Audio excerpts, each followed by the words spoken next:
Hello दोस्तों, आज की इस रोमांचक कहानी में आपका स्वागत है। मेरा नाम साहिल है और मेरी उम्र 20 साल है। हमारा घर 2 मंजिलों का था।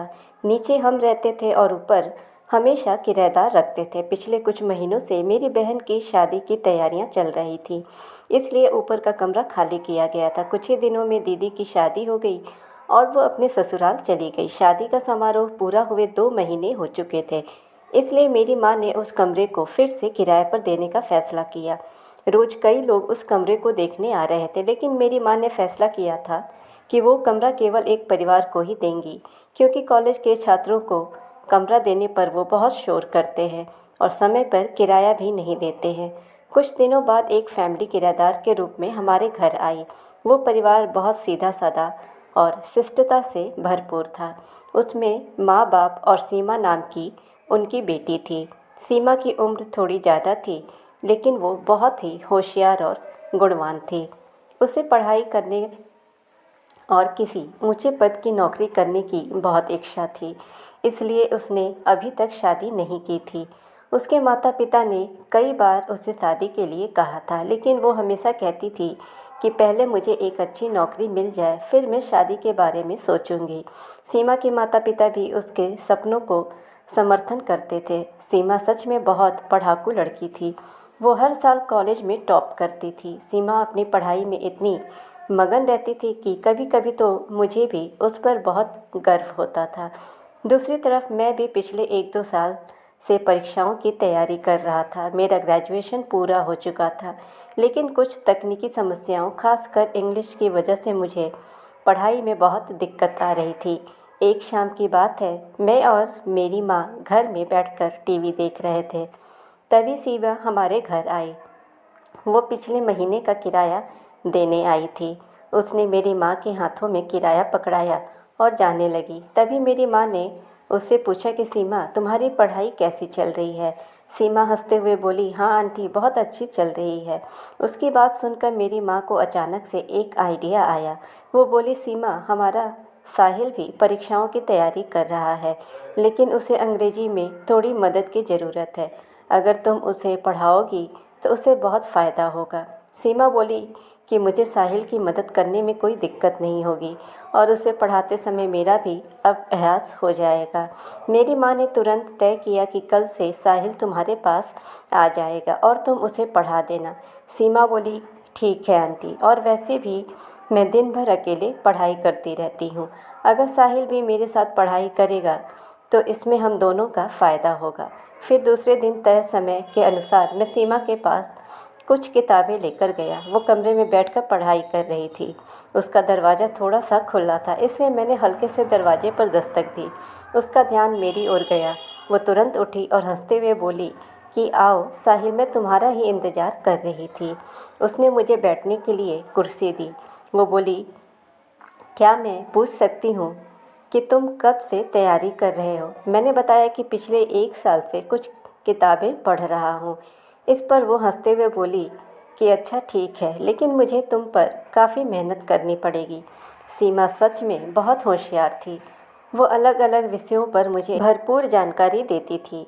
उसके बोलने और समझाने के अंदाज से मुझे उसके ज्ञान का पता चल जाता था। एक दिन मैंने उससे कहा कि सीमा, मुझे तो इन सब बातों की बहुत कम जानकारी है। वो बोली कि तुम चिंता मत करो, मैं धीरे धीरे तुम्हें सब कुछ सिखा दूंगी और फिर तुम भी आत्मविश्वास के साथ पढ़ाई करोगे। सीमा घर पर अकेली रहती थी, क्योंकि उसके माँ बाप दोनों नौकरी के लिए बहुत सुबह ही बाहर चले जाते थे और शाम को वापस घर लौटते थे। मुझे सुबह, दोपहर, शाम या जब भी समय मिलता था, मैं उसके घर पढ़ाई करने चला जाता था। जब हमारे बीच काफ़ी अच्छी दोस्ती हो गई थी। सीमा बहुत खूबसूरत थी। उसके लंबे काले बाल, पतली कमर और चांदी सा चमकता रंग उसे और भी खूबसूरत बना देता था। गले के नीचे से वो इतनी आकर्षक थी कि कोई भी उसे देखकर मोहित हो जाए। वो हमेशा पंजाबी सूट पहनती थी और दुपट्टे के इस्तेमाल से उसकी सुंदरता और भी निखर कर सामने आती थी।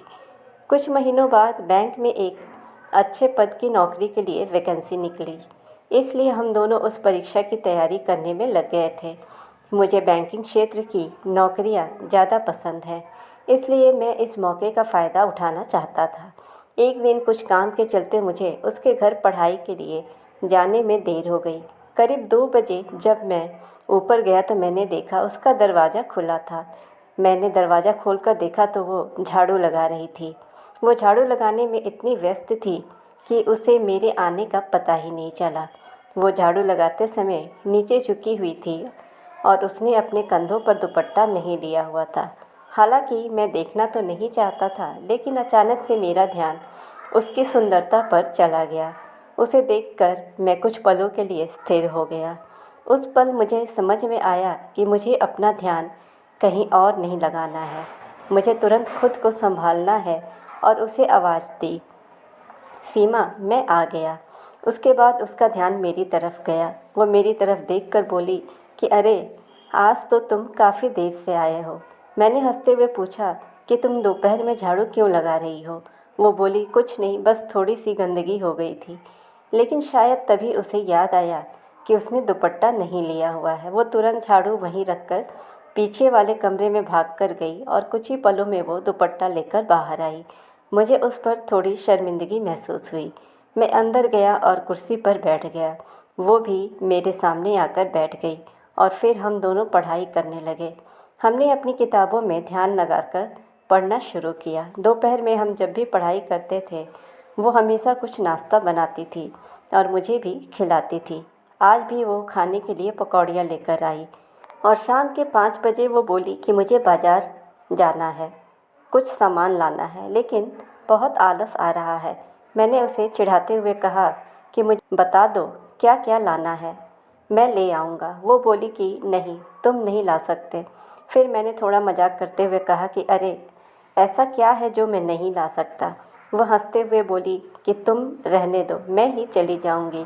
मैंने कहा कि अच्छा ठीक है, अगर तुम्हें आलस आ रहा है तो मैं तुम्हें गाड़ी से लेकर चलूँगा। तुम जल्दी से अपना सामान ले लेना और जल्दी से वापस घर लौट आएंगे। मेरी बात सुनकर वो थोड़ा सोचने लगी और बोली कि चलो फिर ठीक है। शाम के 6 बजे मैंने अपनी बाइक निकाली और नीचे इंतज़ार करने लगा। थोड़ी देर में सीमा नीचे उतर कर आई। उसने चटक लाल रंग का एक पंजाबी सूट पहना हुआ था। मेरी नज़र एक बार उस पर गई और टिकी ही रह गई। मैंने खुद को संभाला और गाड़ी चालू की। वो बैठने वाली ही थी, तभी मैंने उससे कहा कि सीमा, अपना दुपट्टा संभाल के रखना। उसने अपना दुपट्टा ठीक किया और दोनों पैरों को इधर उधर करके बाइक पर बैठ गई। उसने हम दोनों के बीच में थोड़ा सा फासला रखा हुआ था। हमारे गांव के रास्ते पर बहुत गड्ढे हैं और मेरी बाइक भी पुरानी थी, इसलिए हमें बहुत झटके लग रहे थे। झटकों की वजह से कुछ ही देर में सीमा ने अपना कोमल हाथ मेरे कंधे पर रख दिया और स्पर्श से मुझे बहुत अच्छा लगा। लेकिन मैंने अपना पूरा ध्यान बाइक चलाने पर केंद्रित रखा। हम बाज़ार पहुँचे और उसने जल्दी से अपना सामान खरीदना शुरू कर दिया। हमें वहाँ ज़्यादा समय नहीं लगा और सामान खरीदने के बाद हम दोनों वापस घर लौटने लगे। लौटते समय भी वो पिछली सीट पे बच्चों की तरह बैठी हुई थी, लेकिन अब हमारे बीच में दूरी थोड़ी कम हो गई थी। वो मुझसे इतना सट के बैठी हुई थी कि उसके शरीर का संपर्क मुझे अपनी पीठ पर महसूस हो रहा था। उसने अभी भी अपना हाथ मेरे कंधों पे रखा हुआ था, जिससे मेरे मन में अनगिनत विचार आने लगे थे। खराब रास्तों की वजह से जब भी वो थोड़ा सा हिलती थी तो मैं उसके शरीर के धक्कों को महसूस कर पाता था और इससे मेरा मन गड़बड़ाने लगा था। फिर भी मैंने अपने मन को शांत रखने की कोशिश की। कुछ ही देर में हम घर पहुंच गए। मैंने गाड़ी रोकी और उसे उतरने के लिए कहा। मुझे थैंक यू बोलकर वो सीढ़ियों से चढ़कर अपने घर चली गई। मैंने घर पहुंचते ही खुद को उसके विचारों में खो दिया। मेरे मन में विचारों का तूफान था। मैं खुद से पूछ रहा था कि साहिल, तुम्हें क्या हो गया है? तुम जिसे दीदी कहते हो उसके बारे में ऐसा कैसे सोच सकते हो? ये ठीक नहीं है। लेकिन दिमाग और शरीर दोनों पर काबू पाना मुश्किल हो गया था। फिर भी मैंने अपने विचारों को दबाकर शांत रहने की कोशिश की। अगले दिन सुबह 10 बजे मैं उसके घर गया। वो कुर्सी पर बैठी हुई थी और मुझे देखते ही उसने तेज़ी से अपनी ओढ़नी कंधे पर रख ली। ये उसकी आदत थी। जब मैं उसके साथ होता तो वो हमेशा दुपट्टा ओढ़कर रखती थी, लेकिन जब वो अकेली होती थी तो वो दुपट्टे को किनारे रखकर बेफिक्र रहती थी। मैं अपनी जगह पर बैठ गया, पढ़ाई शुरू कर दी थी। थोड़ी देर बाद वो मुझसे बोली कि मैं कल तुमसे पॉल्यूशन के ग्राफ के बारे में पूछी थी, क्या आज तुम मुझे ग्राफ बनाना सिखाओगे? मैंने कहा हाँ, तुम उसकी चिंता मत करो, मैं तुम्हें अच्छे से सिखा दूंगा। मैं अपनी जगह से उठा और उसके पलंग के पास जाकर बैठ गया। वो ग्राफ बनाने की कोशिश कर रही थी, लेकिन बार बार गलतियाँ कर रही थी। मैंने कहा ये ऐसा नहीं है, पेंसिल इधर लाओ, मैं बनाकर दिखाता हूँ। मैंने उसकी पेंसिल लेकर अपनी किताब पर ग्राफ बनाना सिखाया। वह हैरान होकर बोली, साहिल, तुमने तो बहुत अच्छे से बनाया है। मैंने कई बार कोशिश की लेकिन मुझे नहीं आया। मैं हंसते हुए बोला कि मैंने तुमसे कहा था ना कि ये थोड़ा अभ्यास करोगी तो तुम भी कर पाओगी। उसने फिर बनाने की कोशिश की लेकिन उससे फिर नहीं बन पाया। उसने थोड़ी निराशा के साथ मेरी तरफ देखा और बोली कि साहिल, मुझे अच्छे से सिखा दो ना। उसकी आवाज़ में मिठास और चेहरे पे मासूमियत देखकर मुझे कुछ खास महसूस हुआ। मैं थोड़ा हंसते हुए बोला कि ठीक है, तो फिर हम ऐसा करते हैं कि अब मैं तुम्हारा हाथ पकड़कर सिखाऊंगा। उसकी सहमति लेकर मैं उसके बाईं तरफ पलंग पर बैठ गया। उसने दीवार के पास थोड़ा खिसक कर मुझे आराम से बैठने की जगह दे दी। मैंने उसके हाथ में पेंसिल दी और कहा कि अब तुम धीरे धीरे हाथ हिलाओ। उसने अपने हाथों को सही स्थिति में रखा और मैंने उसके हाथ को हल्का सा सहारा देकर पेंसिल चलाना शुरू किया। जैसे जैसे मैं उसका हाथ चला रहा था, मेरी कोहनी उसके गले के नीचे वाले हिस्से को छू रही थी। मैंने कोशिश की कि ऐसा ना हो, लेकिन इसे टालना मुश्किल था और इस सब के बावजूद भी उसने मुझसे कुछ नहीं कहा, लेकिन उसके स्पर्श का मेरे मन पर गहरा असर हो रहा था। मैंने कहा कि अगर हाथ खुला छोड़ दिया जाए तो आसान हो जाएगा। तभी पेंसिल का नोक टूट गया।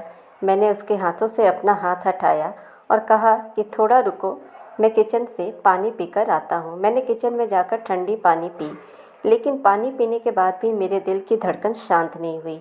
उसके हर कदम और हर हरकत का ख्याल मेरे मन में था। तभी कमरे से आवाज़ आई, साहिल, जल्दी से आओ, इतना समय क्यों लग रहा है? ये सुनकर मैं फिर से उसके पास गया। उसने एक नई पेंसिल ले ली और उसे अच्छी तरह से धारदार बना दिया। मैंने फिर से उसके हाथ पर अपना हाथ रखा और ग्राफ बनाने लगा। वो चुप थी, लेकिन उसकी सांसों की आवाज़ साफ सुनाई दे रही थी। मैंने धीरे से उसके चेहरे की तरफ देखा तो मैंने देखा कि उसने अपनी आंखें बंद कर रखी थी। मैंने उससे पूछा कि ये क्या हो गया? तुमने अपनी आंखें क्यों बंद कर रखी है? तुम्हें नींद आ रही है क्या? उसने चौंक कर आंखें खोलते हुए कहा, सॉरी साहिल, मेरा ध्यान कहीं और चला गया था। मैंने फिर से उसके हाथ को पकड़ा, लेकिन इस बार मेरा मन और भी अलग दिशा में भाग रहा था। मेरी उंगलियों ने उसकी उंगलियों को हल्का सा छू लिया और अनजाने में मैंने अपनी उंगलियां उसके बीच में घुसा दी। उसने कुछ नहीं कहा, लेकिन उसके चेहरे पर जो भाव थे, उससे लग रहा था कि उसे ये अनुभव अच्छा लग रहा है। उसकी सांसों की गति तेज हो गई और उसका हल्का सा थरथराना मुझे साफ दिखाई दे रहा था। मैंने अब अपनी उंगलियों को घुमाना शुरू कर दिया था। उसकी आंखों में हल्की सी घबराहट और अनजान आकर्षण दिख रहा था। वो धीमी आवाज़ में बोली, साहिल, प्लीज़ ऐसा मत करो। उसके शब्दों में थोड़ी उलझन थी, लेकिन उसकी आंखों में एक अलग सी भावना थी। तभी उसने मुझे अपनी ओर करीब खींच लिया। उसकी इस हरकत से मैं थोड़ा परेशान हो गया था, लेकिन उसकी आंखों में जो भावना थी, उसने मुझे ना रुकने पर मजबूर कर दिया था। उस पल हम दोनों एक दूसरे में खो गए थे, जैसे सारा अतीत पीछे छूट गया हो और हम केवल उसी पल में जी रहे हों। तभी मेरी नज़र खिड़की की खुली छत पर पड़ी। मैंने धीरे से उससे कहा, खिड़की खुली है, पहले इसे बंद कर लो। वो थोड़ा मुस्कुराते हुए बोली, तुम्हें अभी भी खिड़की ही दिखाई दे रही है? उसकी आंखों में मुझे प्रेम दिख रहा था। बाहर तेजी से हवा बह रही थी, लेकिन उस कमरे में हमारे बीच भावनाओं का तूफान चल रहा था। कुछ समय बाद जब मैं होश में आया तो मुझे बहुत शर्म आने लगी थी। जो कुछ हुआ था उसमें मेरा मन उलझ गया था। सीमा चुपचाप वहाँ से उठी और रसोई में भाग गई। उसके हाव भाव से लग रहा था कि वो भी थोड़ी गड़बड़ में थी। मैं कुछ पल वहीं खड़ा रहा। मैंने खुद को संयमित रखने की बहुत कोशिश की और बिना कुछ कहे अपनी किताब वहीं छोड़कर घर की तरफ भाग गया। जब मैं घर पहुंचा तो माँ बाथरूम में कपड़े धो रही थी। नल का पानी पूरे घर में गूंज रहा था। मैं सीधे बेडरूम में गया और पलंग पर लेटते ही छत पे लगे घूमते पंखे को देखने लगा। पंखा जैसे गोल गोल घूम रहा था वैसे ही मेरे विचार भी घूम रहे थे। मैंने अनजाने में अपनी आंखें बंद कर ली और थोड़ी देर में मुझे नींद आ गई। कुछ घंटे बाद जब मैं जागा तो बाहर अंधेरा हो चुका था। मेरे मन में फिर भी सीमा के ख्याल आने लगे थे। उसे क्या महसूस हुआ होगा? क्या उसे बुरा लगा होगा? मैं हर चीज़ का दोष अपने ऊपर डाल रहा था। उसका मासूम चेहरा और शांत भाव बार बार मेरे मन में आने लगे थे। तभी मेरी माँ की आवाज़ आई, बेटा और कितनी देर सोएगा? शाम हो गई है। मैं अचानक घबरा के उठा और अगले कमरे में आ गया। माँ बोली कि क्या हो गया है? तुम इतनी देर से क्यों सो रहे हो?